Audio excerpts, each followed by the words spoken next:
Welcome to day 2.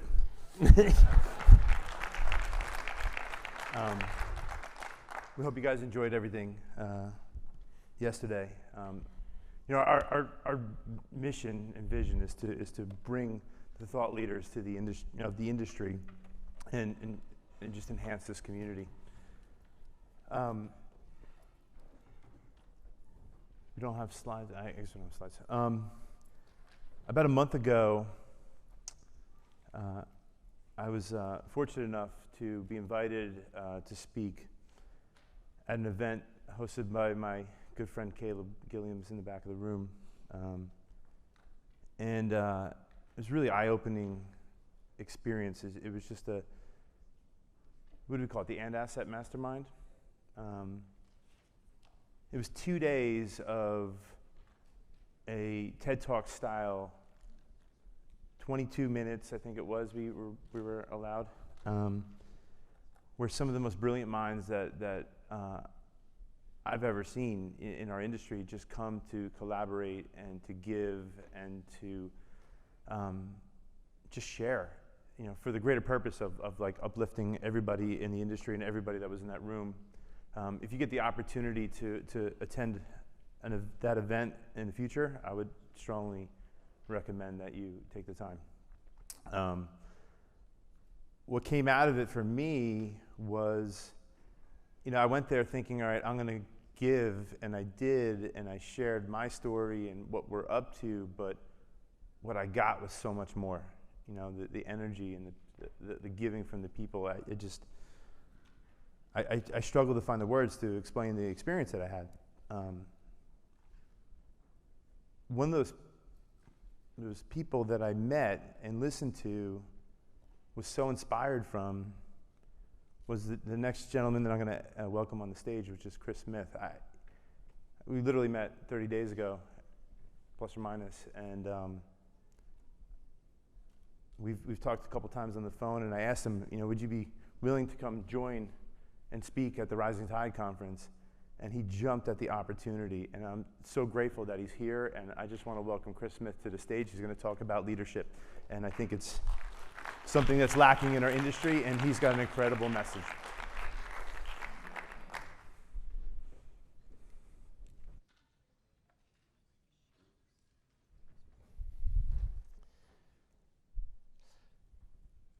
So I want to take you back to a time in my life, 2009. So in 2009, I find myself sitting in an office on a bluish gray couch. And on that couch with me, but about as far away as you could get from me on a couch, is my wife, Melissa. And at that time, I'm sitting on this couch, and I find myself at the lowest point in my life. I feel like a failure as a husband, as a father, as an entrepreneur. 2 failing businesses, I owe people money, and it was the first time in my life I'd ever experienced hopelessness. Like, no matter how bad my life had gotten, I'd never gotten to a place where I just had no hope, and that's where I was. And I actually consciously remember thinking how odd that felt, that I was consciously aware of, like, I feel hopeless. Like, I can't see any possibility, any light at the end of the tunnel. And I was broke financially, mentally, emotionally, spiritually. And the reason we were in that office that day, and the reason we were on that couch, is because we were at a marriage counselor's office. And this was our last ditch effort to try and save our marriage. And we had 2 beautiful little boys at the time. Tate, our oldest, was 18 months, and our second son, Tanner, was a newborn. And I really did not want to be there. We had been to other marriage counselors, and my experience of that was I pay a lot of money to have a really terrible experience. So I was not looking forward to doing that again. But my wife was insistent that we go, and so to kind of appease her, I was like, yeah, fine, we'll give it one last chance.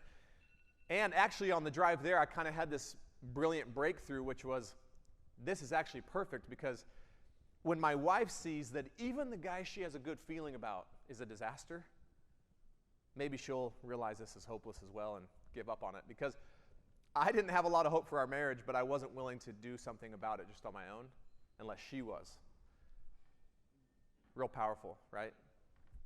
So probably not the best frame of mind going into a marriage counseling session. I'm hoping this is a disaster. And then Gordon Gunnell walks in the room.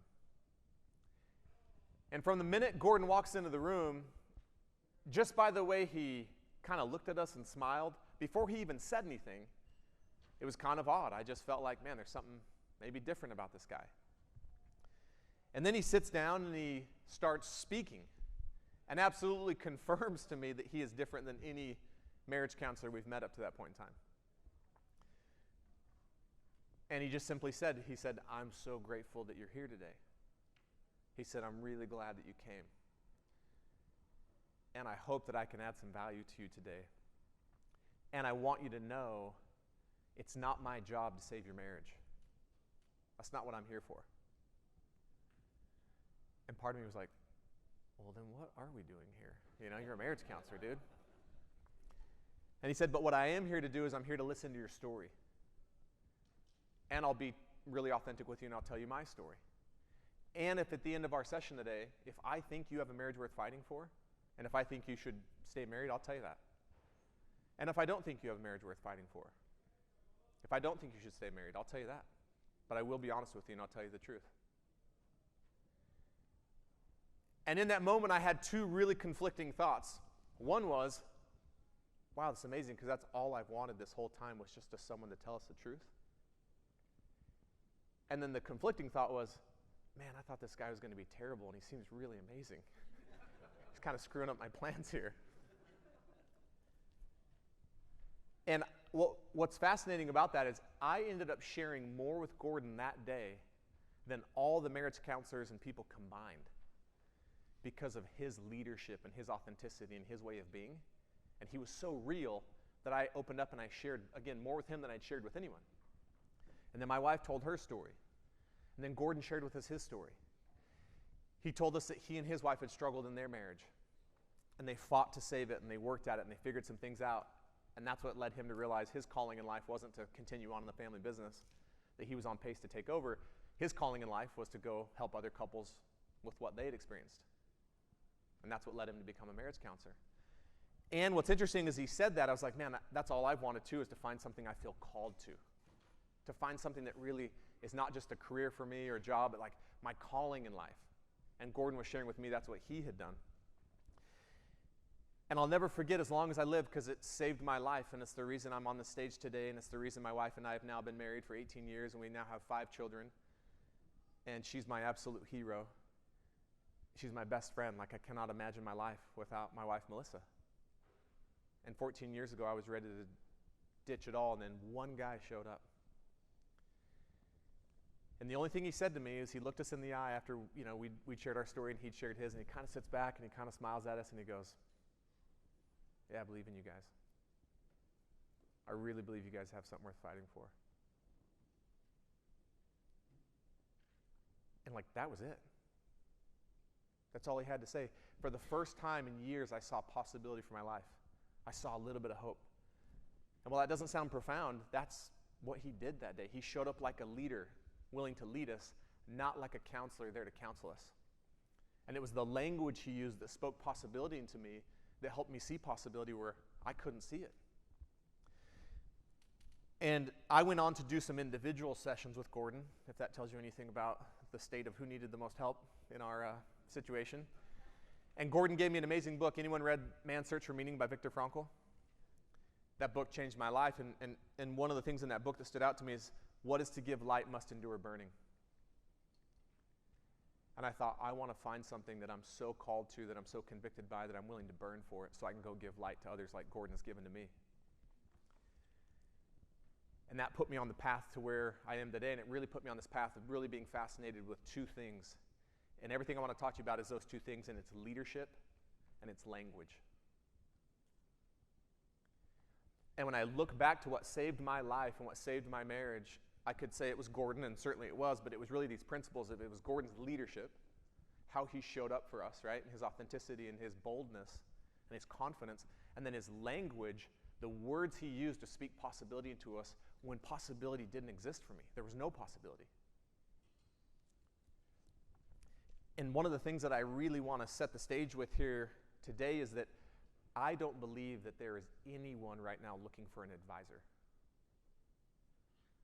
But I believe there are lots of people looking for a leader.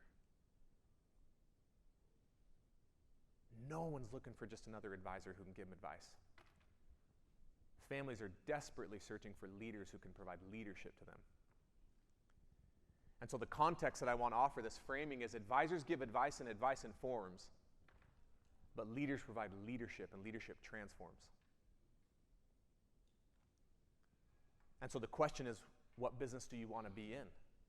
Do you want to be in the advice-giving, informing business and just be another person out giving advice and be a commodity? Or do you want to be a leader who's in the transforming business? How many of you believe we live in a world today where people are maybe looking for leadership more than ever in the history of our lifetimes? Yeah, they're dying to be led, and they can't find it. They're desperate for leadership. Bold, committed, authentic leadership. And how many of you think that, let's just pretend it's a husband and wife driving to meet with an advisor for the first time, right, to do a client discovery meeting. How many of you think they're elbowing each other on the car ride over and be like, man, babe, I just hope we get some killer advice today. I just hope we get some mind-blowing strategies. Or what do you think they're actually looking for? Whether they know how to put language to it or not, what are they hoping? What's the conversation they're actually having on the drive to meet with you for the very first time? Will he help us feel better? Yeah. Can they help us? Can they lead us? Can they show us more that's possible than we can see as possible? So the thing they're actually looking for is leadership. Because look, advice is useful. And I'm not trying to say anything that there's anything wrong with being a good advisor who gives advice. It's very, very noble. And it's like table stakes. It's the leadership that really moves things. Like leadership moves the world. And then it's the language behind that leadership that really has people see like, wow, there's a new possibility, like you're different. And one of the things that I'm on a mission to do in this industry is to have advisors be willing to be more bold, committed leaders. Like in this industry, sometimes we're so afraid to be bold. We're so afraid to be confident.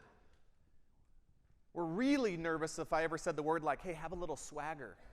Advisors would be like, oh, no, that's not good. Like swagger's bad, right? So I want to offer you an idea. Let's say, what's your name? Carolyn. Let's say Carolyn was going to have open heart surgery. Big deal, right? She's sitting back there, ready. Heart surgeon number 1 comes in. I'm going to call that the humble heart surgeon. And the humble heart surgeon says to Carolyn, hey, Carolyn, I know this is a really big deal. I know you're really scared. I just want to let you know, I'm pretty good at what I do. Like, I'm not the best. I'm not the worst. I haven't killed anyone yet.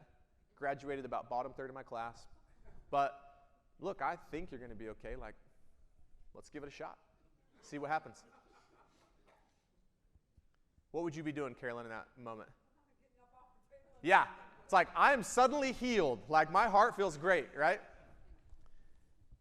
Now, second heart surgeon walks in and goes, hey, Carolyn, I know this is really scary. I just want to let you know, humbly speaking, I'm one of the best in the world at what I do. I have the best team in the world. You could not have come to a better place. There's no one on planet Earth that would take as good of care of you as we will. We've done this hundreds of times. We can do it with our eyes closed. I can promise you that you'll come out of this better than you ever came in. We'll have you up and running in no time. We've got you. You are in great hands. Now what's your experience? Oh, I'm there. Go for it. Yeah. And you want to know something that's fascinating? We all want heart surgeon number 2, and yet we're all willing to be heart surgeon number 1. We would all want the bold, committed advisor if it was us on the other end of the table, right? But we're afraid a lot of times to be the bold, committed advisor when our clients walk in. Why? Why do we shy away from this idea of just being bold and declaring we're one of the best at what we do? Fear of failure, maybe?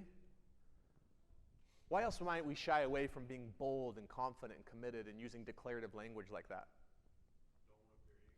Don't want to appear ego, right? Imposter syndrome, right? Like, who am I? Like, what do I have to offer? So let's say Ken, right? Let's say that Ken, unannounced to me or anyone else, just stands up and is like, hey, Chris, I'd like the floor for a minute. And I'm like, all right, go ahead. And Ken turns and just tells the room, hey, I just want everyone here to know that I'm a really powerful and amazing leader. I've been blessed with some incredible gifts. And with those gifts, I know I can make a difference for a lot of people. Now, if we're being really honest, what would most of us say about Ken? What adjectives would we use to describe that?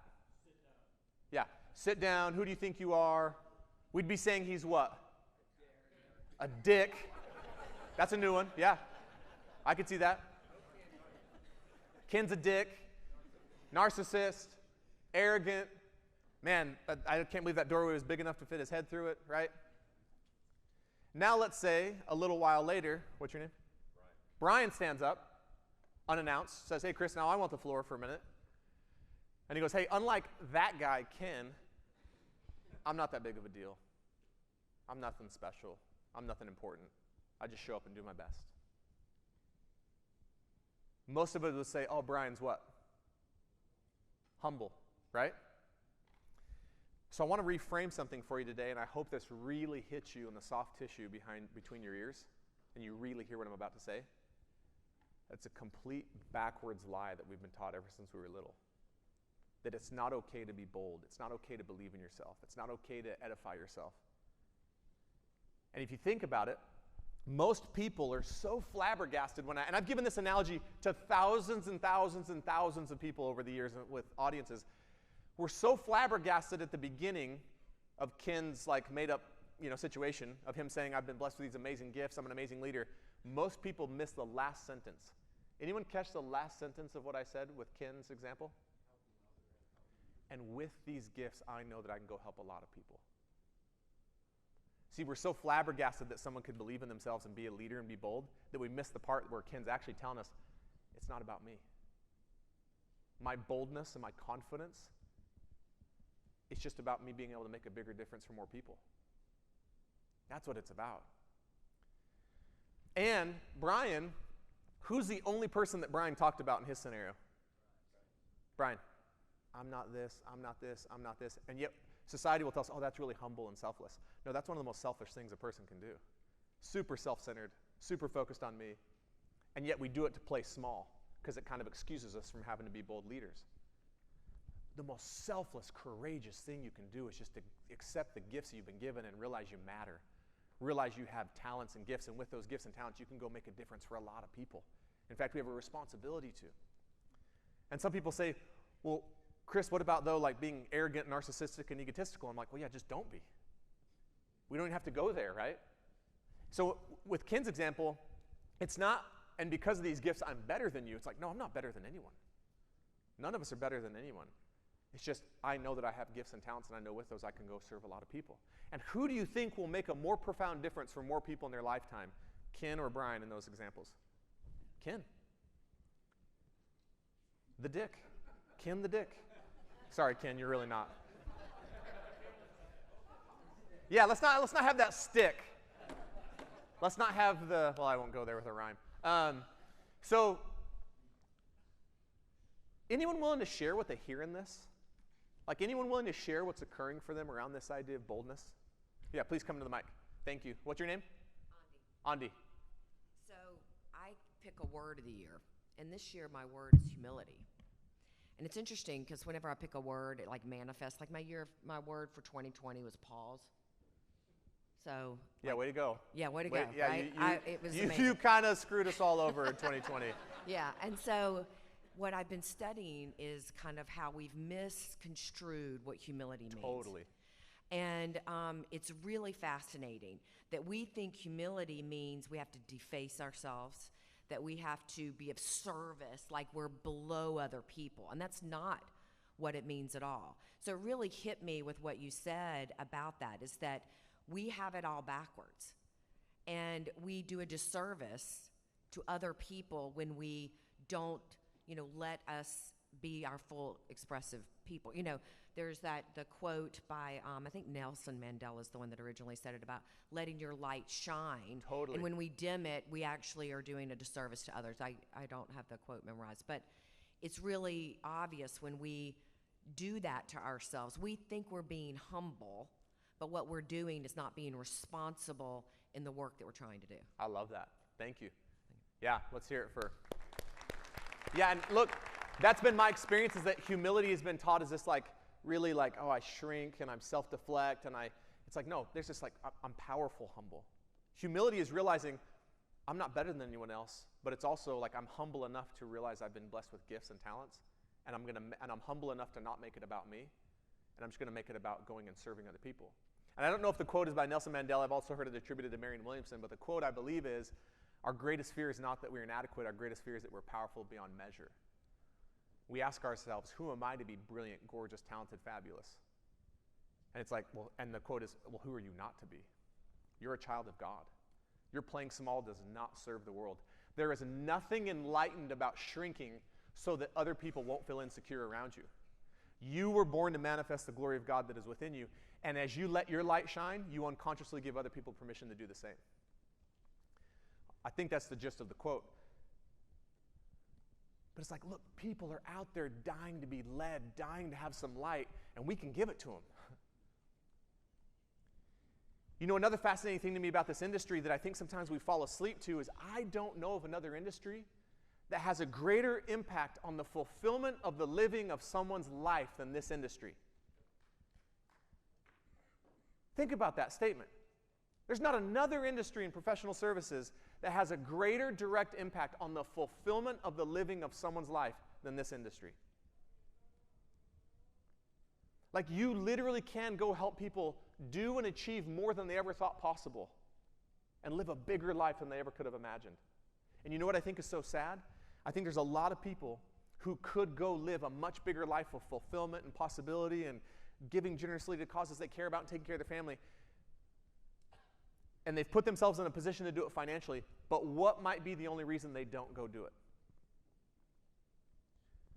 Simply because of the advisor they work with. So if you're a person who's done everything you're supposed to do on your end, right?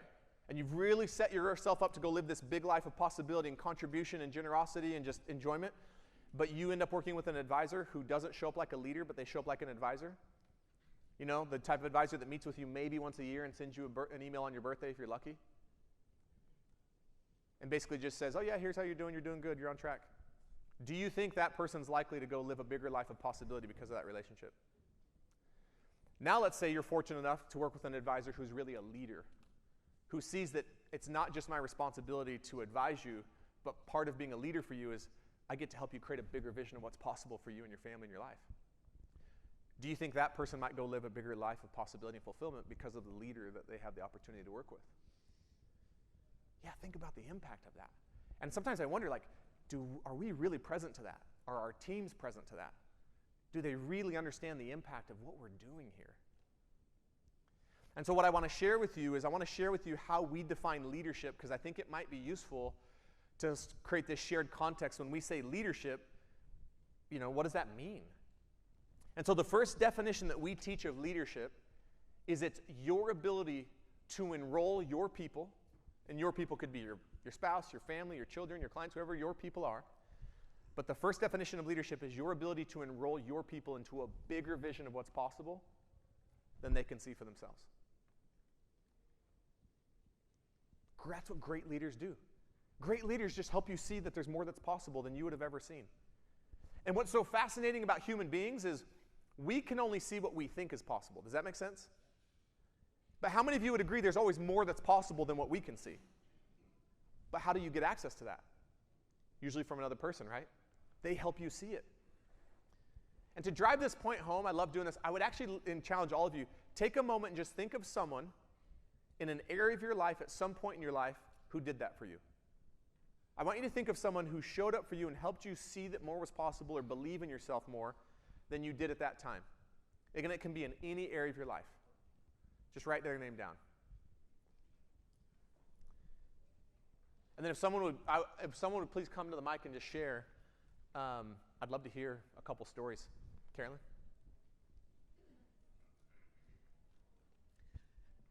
There are people in this room that have made me see more for myself and what is possible. Vince Dodona, who we've worked with at Guardian for 30-some years, has been a mentor, a leader, a partner. You will be hearing later from 2 people from Matson Money who, for myself, have made in the last 5 years a tremendous difference in my life as far as what I see for myself that I can achieve. Just real fast, I was an office manager, and now I'm an advisor. There's too much detail to go into, but there are people right here in this room who are leaders in this industry. This conference has been incredible in terms of bringing thought leaders together, and and then I mean, when I think of my high school track coach who mentored me, and I'm still in touch with him today. Wow. I mean, I've been the beneficiary of incredible people in various aspects of my life. And I do my best to give that away to others as well. It's amazing. Thank you. Did you see Carolyn's force field? She just lit up the room with her energy. It's powerful. Someone else coming to mind. And look, here's what's interesting. Did any one of those leaders have to do that for you? No. And that's what's like, it's one of the greatest gifts you can give another human being is to speak a little bit of possibility into them. It's one of the greatest gifts we can be given. Like literally, I'm on this stage today because one guy named Gordon Gunnell decided not to show up like a marriage counselor there to just counsel us like everyone else had, and he decided to show up like a leader. And I owe him my life. Like I'm married to my wife today because of that guy. I have 5 children because of that guy. I just went and spent 5 weeks in Europe with my family and like had a magical time. Like we've traveled, like none of that's possible unless one guy believes in me enough to like, dude, more is possible for you.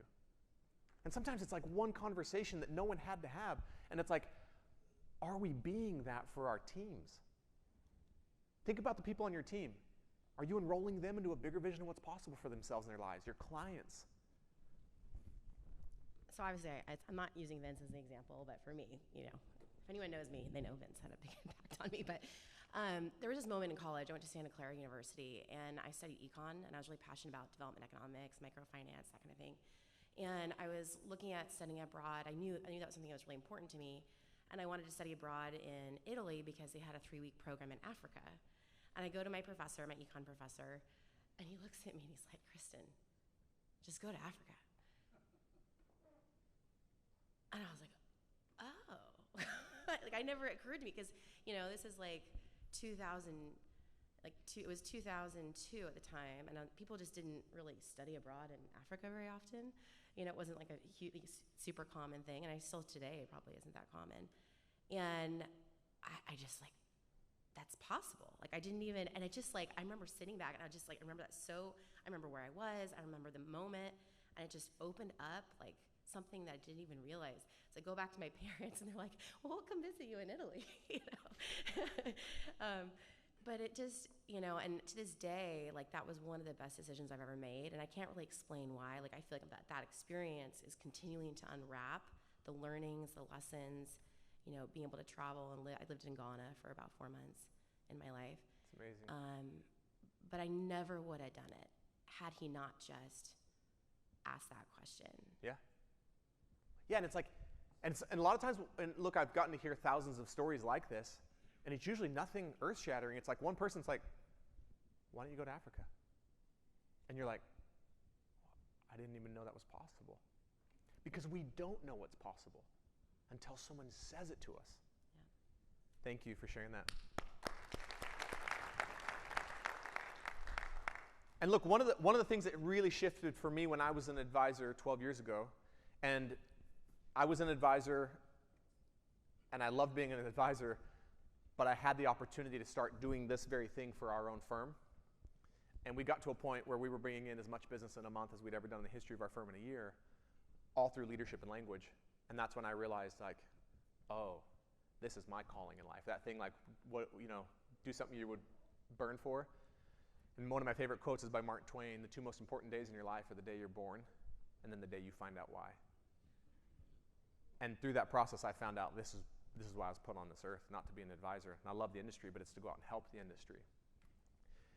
But everything that we did in our firm was around leadership and language.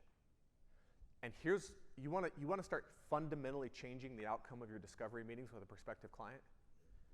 Stop trying to enroll them into working with you, and instead start enrolling them into a bigger vision of what's possible for their life, and then working with you will become the obvious choice to get there.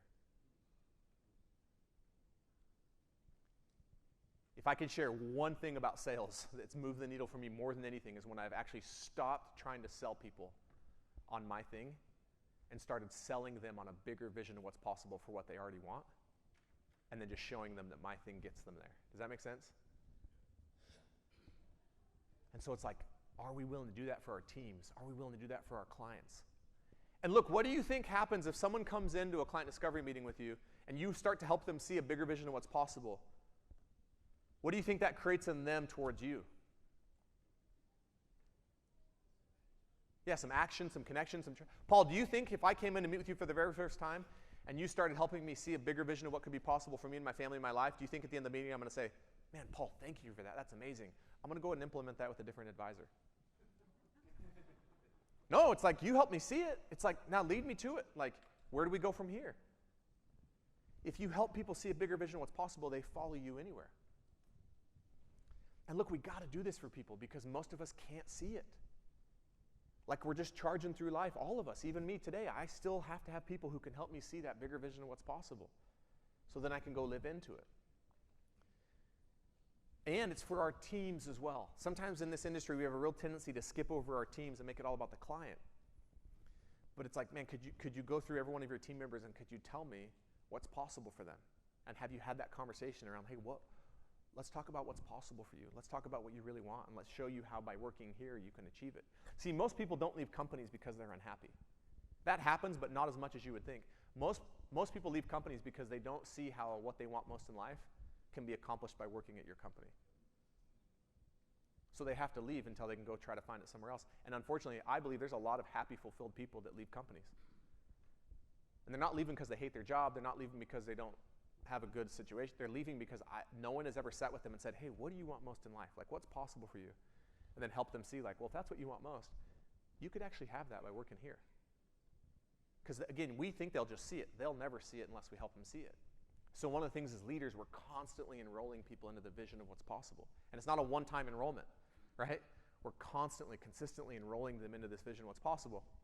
Now, the second definition of leadership that I want to give really quickly is, it would be amazing if we did just have to cast the vision one time, and then it was good, and they followed. But sometimes you enroll people into a vision of what's possible, and they see it, but they still don't take action.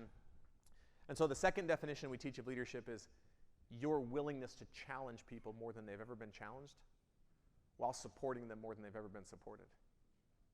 So we just call that high challenge, high support. Because people want... Now, why would we challenge someone as a leader? Why would I be willing to challenge Vince more than he's ever been challenged? Am I trying to be difficult? Am I trying to be challenging? Or why would I challenge him? Yeah, because I believe in him. Because I see what's possible for him. Anyone experience that what Vince did for Paul a little while at the microphone was some high challenge? Why would Vince do that? Well, it's like, I'm committed enough to you to challenge you, to help you see something. But I'll also support you more than you've ever felt supported. Which, by the way, any of you ever feel like at the end of an initial client discovery meeting, let's assume that the initial client discovery meeting's gone well, right? And you want to have a second meeting, and you set up a second meeting.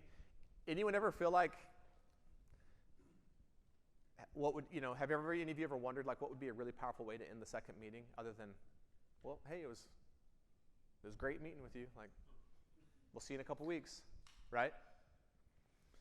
So one of the things I would offer that you could use, language that you could use to solidify your leadership and boldness, and we have advisors use this all the time, and they come back and say, man, there's a different energy when I end meetings this way, is imagine the power of you've met with someone, it's gone really well, you've set up a second meeting, and you just say, hey, I just want you to know what you can count on from us throughout this process, and if we end up working together, you can count on us to challenge you more than you've ever been challenged by another advisor, because we believe in you.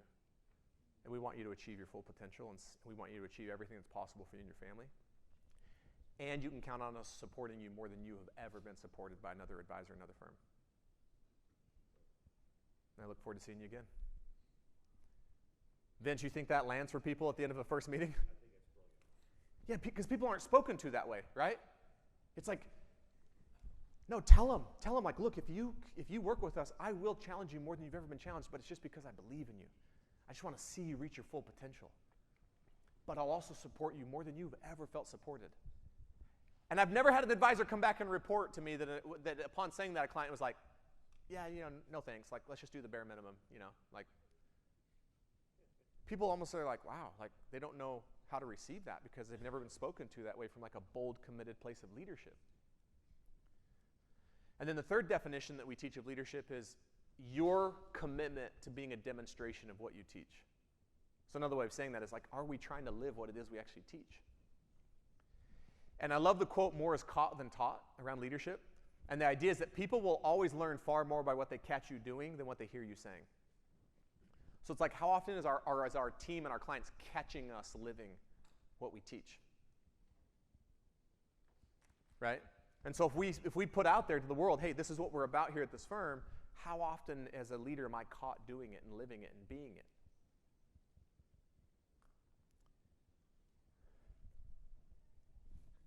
So we enroll people into the vision of what's possible, we challenge and support them towards that vision, and then they catch us living it ourselves.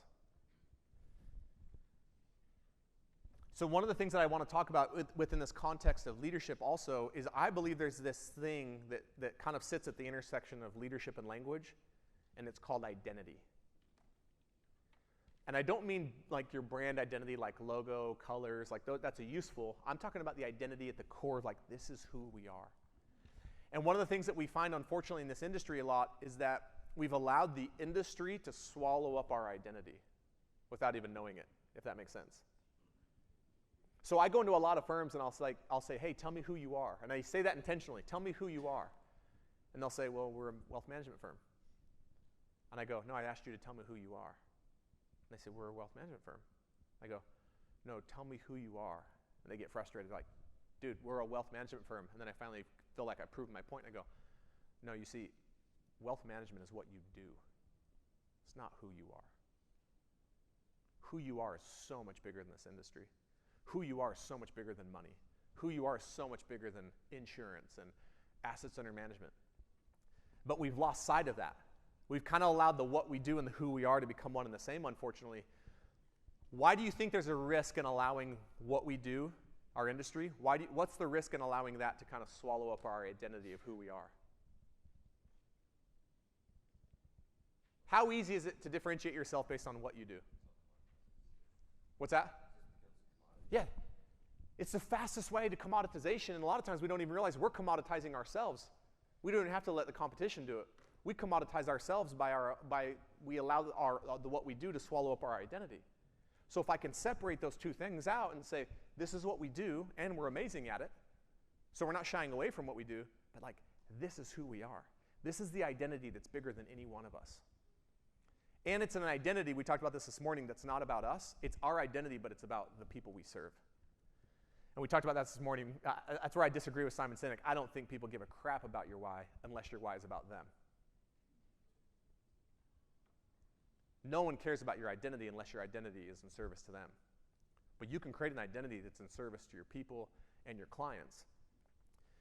But we don't spend a lot of time, and no one's really ever helped us, like, well, what is this? Because a lot of us, how many of us are pretty comfortable talking about what we do in this room? Yeah. But to have to talk about who we are, it's like, well, how do I even? So I want to do some exercises with a few of you. And the first question I would love you to consider when thinking about your identity is, and it's a confronting question, but I love asking confronting questions because John Spence says, you cannot change what you refuse to confront. So we're going to confront it so we can change it. The question is, what do you want to be known for? And if you really think about it, that's a pretty big, heavy, confronting question, right? That's not like I meet Brian and I'm like, oh, hey, Brian, by the way, it's good to meet you. Hey, what do you want to be known for in life, man? It's like, well, that's kind of a heavy question for just like starters, you know? So I want to give you a minute and really think. Now, here's the one ask. It can't be about the industry. So sometimes we just kicked off a firm yesterday. We onboarded a firm, big firm, really interesting model, 90 clients and $2 billion in AUM, right? And they do some, and we just onboarded them yesterday. And when I asked them what they wanted to be known for, what do you think I hear from a lot of advisors and firms when we first ask, what do you want to be known for? What are the kinds of things they'll say, you think, if you had to guess? Yeah, we're the best at what we do. We want to be known for that. What else? We're the biggest. Yesterday, literally, it was like, we want to be known for being the best at multidisciplinary, holistic, and comprehensive. And I cut them off, and I was like, no, no, no, no, no. That is a horrible thing to be known for. First of all, no one knows what the hell you're talking about. Second, you sound like everyone else. No, I'm talking about being known for something that's actually meaningful. That's the furthest thing from a tagline you can imagine. Like something that could become a flag that's like a rallying cry that everyone could be like, wow, I'm part of that. It's this shared identity. It's bigger than any one person at the firm. So with that context, no right or wrong answers. Just jot down. Like, I'd love to hear from some of you. Like, what would you say if you had to answer it today? This is what I want to be known for. This is what I want our firm to be known for. Our identity.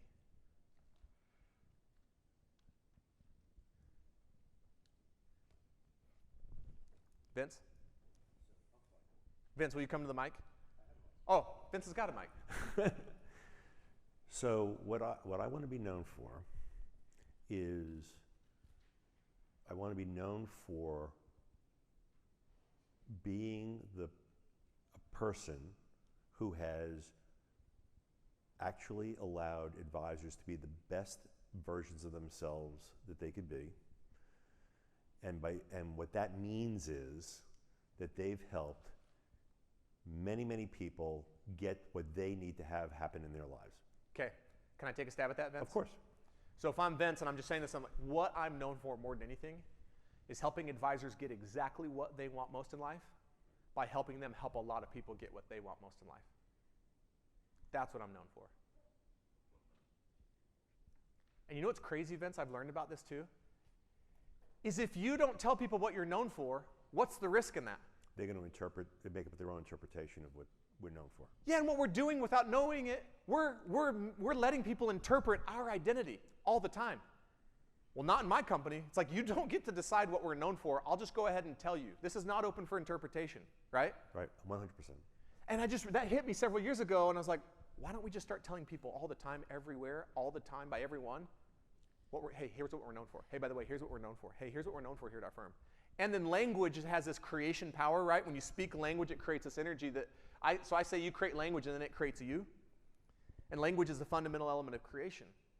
There's never been anything created in the world without language. Like this building, guess what happened before this building went up? They had to talk about it. Yeah, there was language that created it first. So language creates the world we live into. The other thing I've noticed, Vince, that's crazy is if you tell people what you're known for, and if you haven't given them a reason to believe otherwise, what do they say? Well, yeah, I guess that's what you're known for. They just accept it. Right. And so I love that. What I'm known for is helping advisors get everything they want and that's important and meaningful to them in their life by helping them help as much people as they can get everything important and meaningful to them in their lives. That's our identity. And do you see how that's Vince's identity, but it's actually not about Vince? Right? It's about the advisors and the people they help. And I think that's one of the things that we have to remember when we're thinking about it's what I'm known for, but in service to the people that I want to make a difference for. Thank you. Yeah, thanks, Vince. Anyone else have one that came to mind for them around this idea of like, what do you want to be known for? Yeah, come up, please. Thank you for your participation, by the way. This is awesome.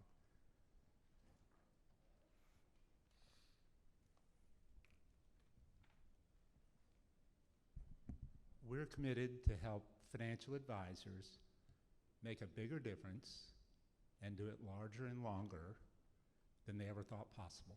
Love that. What we're known for is helping financial advisors make a bigger difference for longer periods of time in a bigger way than they ever thought possible. And you notice the energy I have when I'm saying these statements? Do you kind of get like the idea that if I'm saying this, I say it like I believe it, like I'm saying it like a bold declarative leader? Not like, yeah, sometimes we're kind of trying to be known for when we can, helping advisors think bigger than they thought possible if they want to. It's like, no, dude, this is what we're known for. Like, take notice.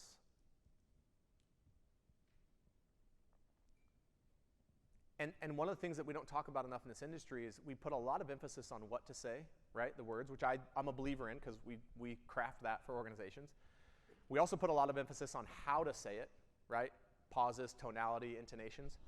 No one ever talks about, though, this third thing, which I believe is more powerful than the what to say and the how to say it combined, who you're being when you say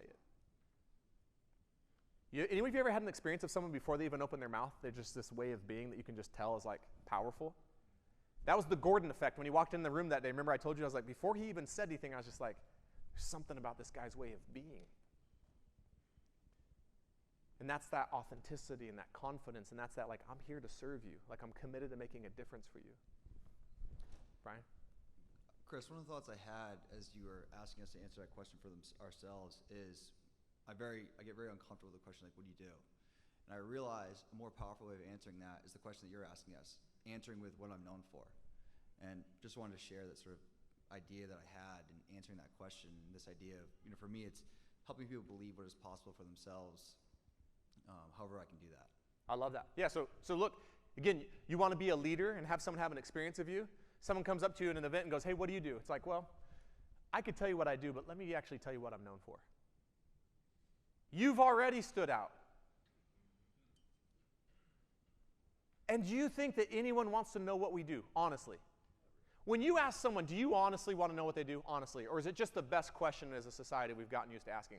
No one cares what we do. You don't care what people do. It's just the question we're most comfortable asking. Well, don't let, the first rule of Fight Club is what? Guess what the first rule of getting asked what you do is? Don't tell them what you do because they don't care. Change the narrative to what they actually care about and say, well, I could tell you what I do, but let me tell you what I'm known for. Right? And just embrace that. I've even played around with it and someone says, hey, tell me what you do. I'm like, well, I could tell you what I do, but it's about the most boring thing in the world. So actually, let me tell you something that actually matters. Let me tell you what I'm known for. What I'm known for is helping people see what's possible in their lives beyond what they ever thought possible. And look, for some people, they'll be like, yeah, that doesn't work for me. It's like, that's okay too. We're not trying to serve everyone with our message. That's the other thing. Like, a lot of advisors aren't looking to bring on thousands of clients a year, right? But they're trying to have a message that suits everyone. Why? You want a message that only calls in the people that you feel really called to serve. Hey, Chris, this is really powerful, and I appreciate that. One of the things I wanted that occurred to me, maybe not the first time ever, but certainly today, is the reason that we speak things into existence and the reason that it's important to say who we are, not what we do, is because what we do is just a tool. It's not what brings the energy, right, in life. And so humans are about connecting with other people. That's why they take action when we're their leader or their advisor. So if I talk about how I help people understand the numbers or get life insurance in their life or do investments, that doesn't do anything. But when I tell people I'm on this planet to help people foster agency in their own lives so that they can have freedom to do with their families what they want, and we have freedom in our country, like you can just feel like when I said that, my whole purpose, all my energy came out right. Yeah. And that's how you get people to take action. What I'm known for is helping people foster a sense of agency that allows them to take action and have freedom in their lives. And yeah, I'm also a damn good financial advisor. But it's like one moves people to action and I'm part of something. And here's the other thing. One of the things you really want to create in your organization is a culture of belonging. How many of you would agree you want to create belonging in your organization where people feel like they belong? Guess what people can't belong to? An industry. Guess what people can belong to? An identity. It doesn't create a sense of belonging to be like, well, we're the best in the world at wealth management. It's like, okay, that's cool. I like being, I don't belong to that. But could I belong to something that's about freedom, that's about possibility, that's about helping people get what they want most in life, right? I could and I'm part of that. So to tactically put this into practice, because I love teaching some of this higher level than being really practical, like I said, kind of giving you some language of how you could end a meeting. Could I just role play with one of you a little bit about how I would start a meeting with leadership and language? So one of the things that's interesting that I think we take for granted, what do you think most people are thinking and feeling on the drive to come meet with us for the very first time as a prospective client? Anxiety? What are they worried about? What am I in for? How much is it going to cost? Am I going to be embarrassed? That's a huge one I think we take for granted. Like, should I be further along? Am I going to have to fire my financial advisor that I have now? And I think we have taken for granted in this industry how much noise and pressure people come in with because we don't feel it. It's just like a doctor who sees their 100th patient that week. No big deal to them. To the person coming in, really big deal. And it's really risky to fall asleep and take for granted. What's the biggest risk to someone coming in to meet with us with all this pressure and noise going on inside their heads? If we don't do anything to relieve some of it, what's the risk in that? They can't hear.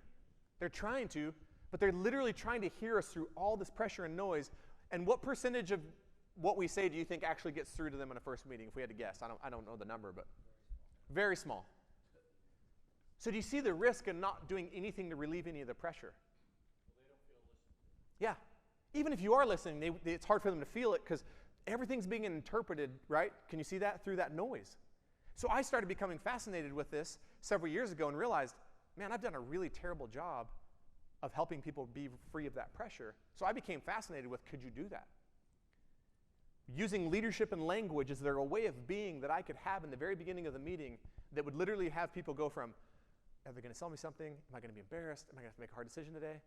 What could I do to then say something that would have them be like, I'm just free. Now we can really be together. Does that make sense? So can I model with Brian? If I come off the stage with my mic close to this, is that okay? Okay. So I'm going to pretend, Brian, you've come in for a client discovery meeting, okay? And that we've chit-chatted and gotten the small talk out of the way. And did you come up with something, Brian, around what you want to be known for? Passion for living. Okay, passion for living. I'll use yours. So I would say, Brian, I'm so grateful that you chose to come in today. Like, I'm really honored that you'd be here. And as far as I'm concerned, today's meeting is all about you and what's most important to you and your family. If it's okay, I'd love to tell you just a little bit about our firm and what we're known for. And the thing we're known for more than anything is really helping people cultivate a passion for living so they can really go live their lives. And that my intention for our time together today is to serve you and add value to you, whether we work together or not. And in fact, there's no pressure to today's meeting. The only decision we'll make today is if we meet again. That's it. So if you can just be here with me and really share with me, I'll share with you. And the promise I'll make is if I think we could help you, I'll tell you that and I'll ask to set up a second meeting. If I don't think I can help you, I'll tell you that, but I'll still provide any recommendations and resources I can that I think would be useful to you. How does that sound? Very fair, very professional. I love it. Do you see anything in that? It's like I'm just telling it, and look, and the thing you don't know is I want to set Brian free to really be with me, but I also want to be free. Because sometimes we walk in with pressure and noise as well. So we have this grounding exercise that I'll teach you really quickly. Thanks, Brian. And the grounding exercise is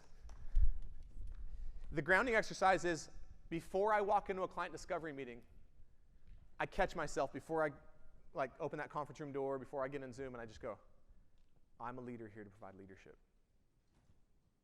That's the first, I just remind myself of who I am. I'm a leader here to provide leadership. The second thing I say to myself is, I know that I can make a profound difference for the people I serve. And then the third thing is maybe the most important is I remind myself, look, there's no place to get in this meeting other than to serve Brian. That's the only intention of the meeting. And a thing that I add for me and my team is we also say, look, I'm committed to coming from a place of love and contribution and generosity. Do you think that grounding exercise might have something change for you in how you show up to the meeting before you even walk in the room and your way of being? Anyone catch anything that I said to Brian or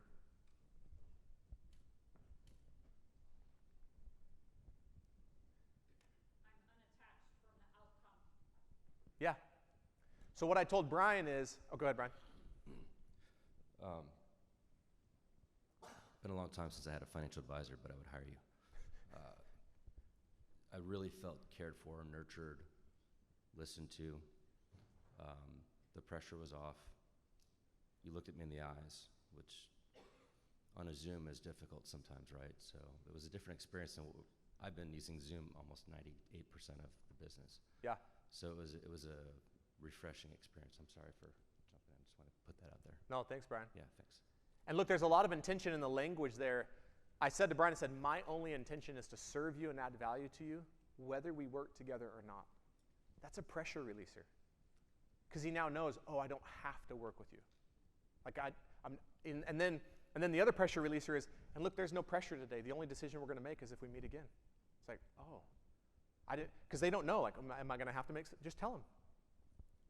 And then the third one is, and look, the promise I'll make to you is if I can help you, I'll tell you that. And I'll ask to set up a second meeting. If I don't think I can help you, I'll tell you that. And Brian goes, that sounds fair. And that's what I get from a lot of people. It's like, yeah, this just, so we've relieved some of that pressure, and now they can really be with us.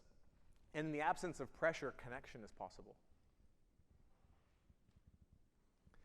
How do you think we judge if a first meeting went well, other than we got the second meeting, the obvious? How else would we determine, let's say it's a husband and wife, what do you think they're saying to each other on the drive home that would have us know just how good of a first meeting it was? One of them turns to the other and goes, I really liked Paul. And the other one goes, I really liked him too. If they say that, what's the percentage likelihood they're going to become a client? So if the thing we're after, really, at the end of a first meeting is they set up a second one and, man, I liked Paul. And if Paul walks out of that meeting and tells his team, I just met with the coolest couple. My point is, I think a lot of times we're trying to do way too much in that first meeting if the whole point of the first meeting is to get the second one and create a connection. You have time to do more stuff, right?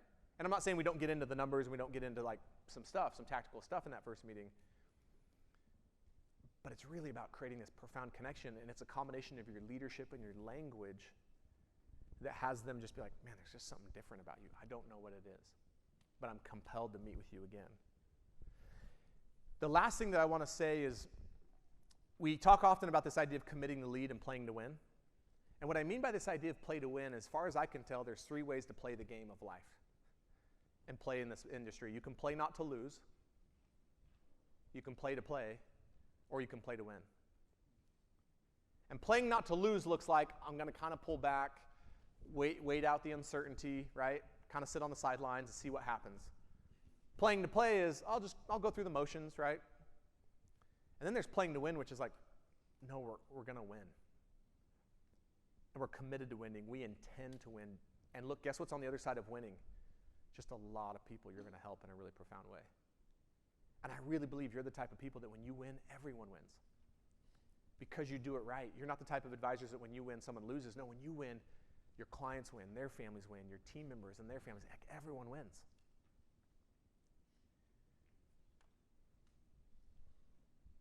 So I have a few minutes left here. So I want to offer something of value to you, but any questions and thank you for those who have participated, but any questions or thoughts or, yeah, go ahead.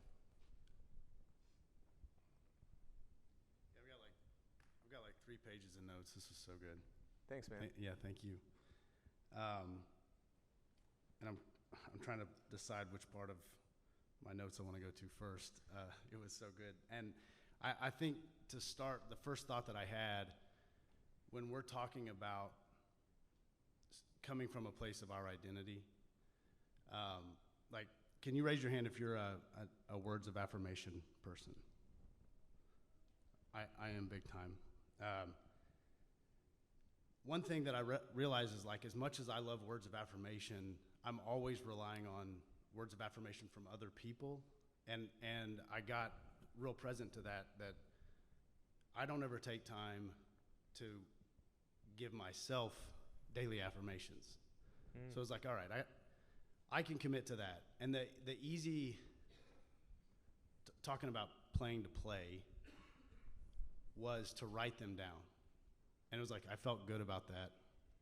But then you start realizing how much power there is in language, and we create things in language, that the most uncomfortable thing I started doing was then speaking them out loud to myself in my office.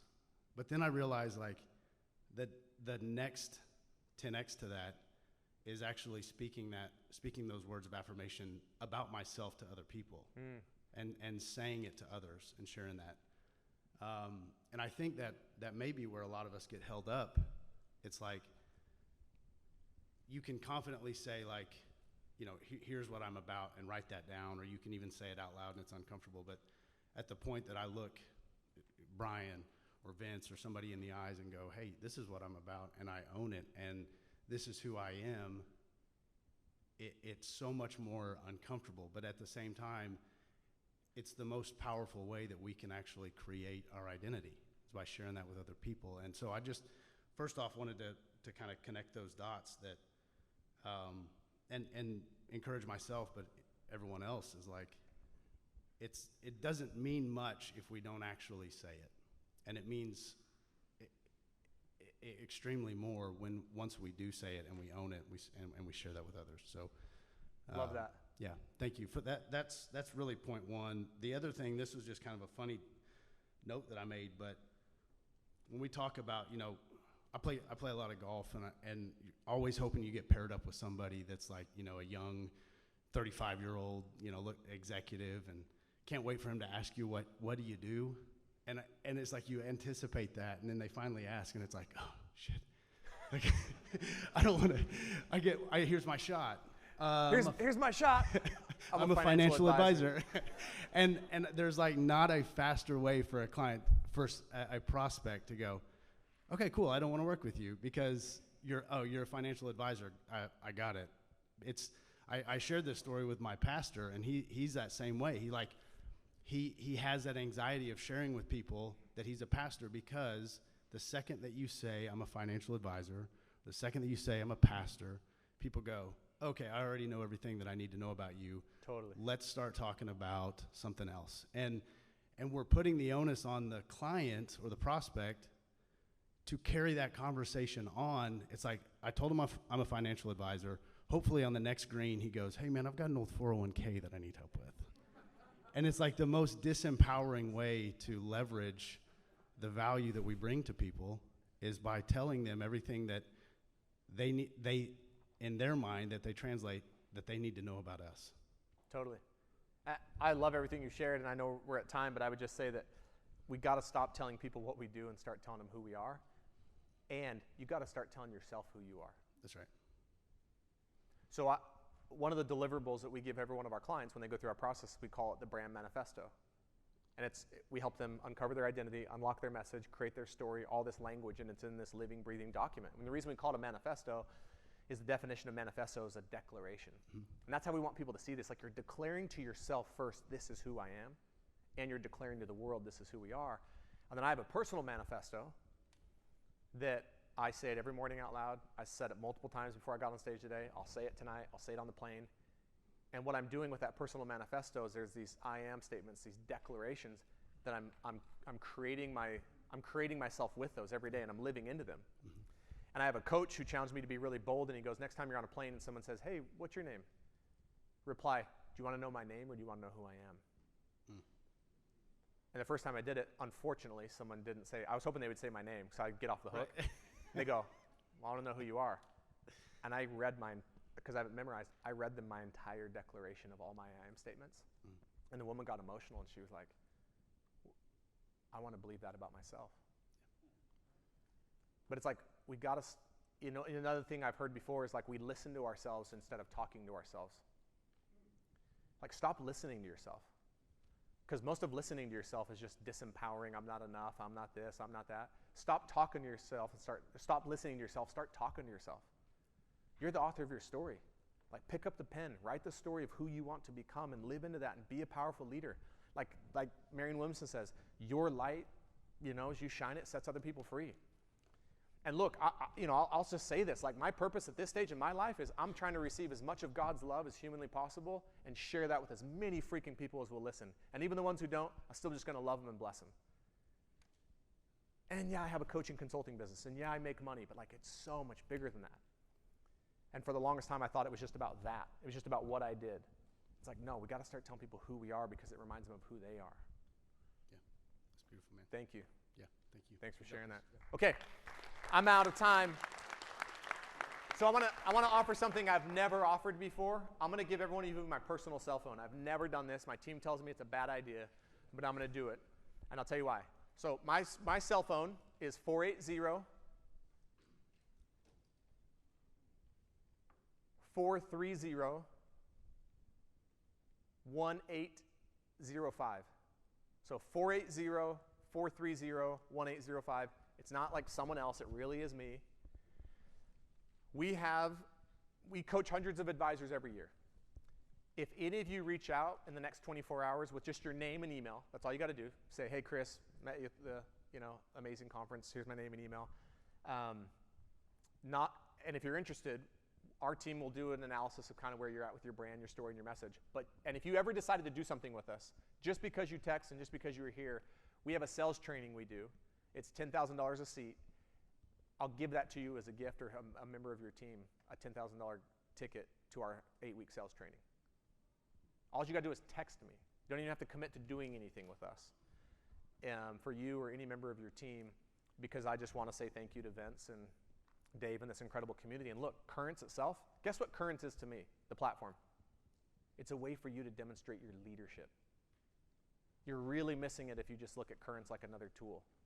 No, it's a way for you to embody and elevate your leadership and your commitment to being a leader. So thank you for allowing me to be here today. I honor all of you, and you are powerful leaders. And I think we can just go be the leaders that our families, our teams, and our clients need. Thank you.